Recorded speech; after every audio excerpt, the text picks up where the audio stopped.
ভাই ৯৯টা খুন করার পরে লম্বা ঘটনা, ৯৯টা খুন করার পরে একটা খুন বাকি আছে।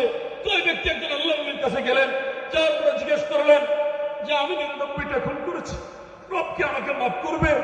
বলছে তুমি, রব তোমাকে মাফ করবে না, তাকেও খুন করছে। কয়টা হইল? কয়টা? ১০০টা খুন করার পরে ওই আরেক আল্লাহর ওলির কাছে গেছে, যাওয়ার পরে বলছে আল্লাহ বলি আমাকে আল্লাহ মাফ করবে?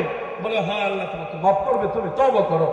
তো তওবা করে কোরআন শেখার জন্য কোরআনের মার্কাজের দিকে, কোরআনের ঘরের দিকে, মাদ্রাসা মক্তবের দিকে রওনা হয়েছে।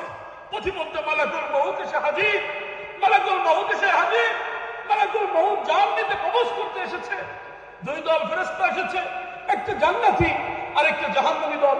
আসার পরে জান কবজের জন্য যখন উপস্থিত হয়েছে, তো এবার জান্নাতীরা বলে আমরা নিব, জাহান্নামীরা বলে আমরা নিব। আল্লাহ পাক রব্বুল আলামিন ডাকতে বলল আমার জিবরিল দ্রুত জমিনের দিকে চলে যাও, আমার ওই বান্দার বাড়িটাকে দূরত্ব তৈরি করে মক্তবকে কোরআন শিখার কারিগর কানাকে কাছে আগা। জিবরিল আমিন দৌড়াইলেন। জিবরিল আমিন আসার সাথে সাথে জমিনের মধ্যে একটা পাখা ঢুকাইয়া দিয়েছেন, পাখা ঢুকাইয়া দিয়ে জমিনকে ফাঁক করে দিয়েছে, মসজিদকে কাছে এনে দিয়েছে, বাড়ির জায়গাকে দূরে সরিয়ে দিয়েছে।